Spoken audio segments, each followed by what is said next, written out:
अंदर जागा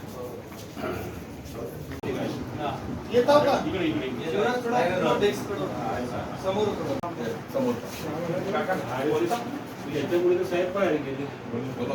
आज दिनांक 2 जुलैला आम्ही सन्माननीय जे आमचे कार्यकारी अभियंता आहे यांना निवेदनाद्वारे कळवले आहे की आम्ही जे जलजीवन मिशन अंतर्गत जे या विभागाचे कामं सुरू आहे ते सगळे कामं आम्ही बंद करतो आहे.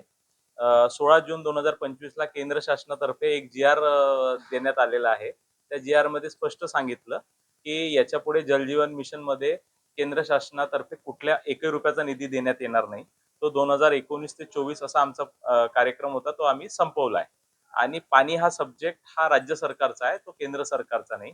यामधून हे लक्षात येते की केंद्र शासनाने स्वतःचा हात काढला आहे जलजीवन मिशन मधून आणि त्याच्यामुळे जिल्ह्यातल्या सगळ्या कंत्राटदारांनी ज्यांनी स्वतःचं घर गहाण करून हे कामं केले ते सगळे मोठ्या आर्थिक अडचणीत आले. त्याच्यामुळे आम्ही निवेदनाद्वारे सूचना दिली की आम्ही सगळे कामं बंद करतोय. याच्यानंतर कुठल्याच प्रकारचं काम आमच्या जिल्ह्यातले कुठलाच कंत्राटदार करणार नाही आणि ज्या ज्या कामाचे आम्हाला देयके देण्यात आले नाही म्हणजे जसं पाईप असेल टाकी असेल ते आम्ही आमच्या सगळ्या कामं आम्ही आमच्या ताब्यात घेणार आहे. जिथे पाणी पुरवठा सुरू केला आमच्या पाणी पुरवठा सुद्धा आम्ही बंद करतोय. याची सरकारने आणि या प्रशासनाने नोंद घ्यावी.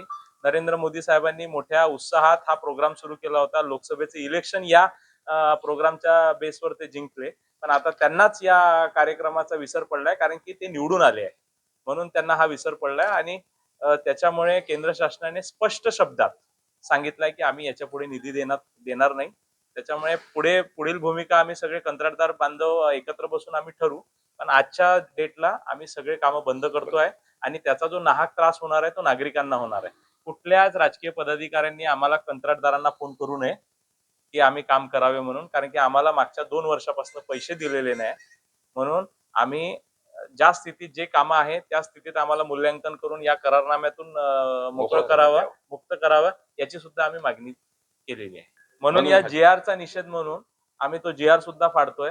अत्यंत असंवेदनशील असं कृत्य केंद्र सरकारतर्फे आमच्या सोबत झालेलं आहे की आम्ही आमचं घर गहाण ठेवून त्यांचं स्वप्न पूर्ण करायला निघालो आणि त्यांनी आम्हाला रस्त्यावर आणलं.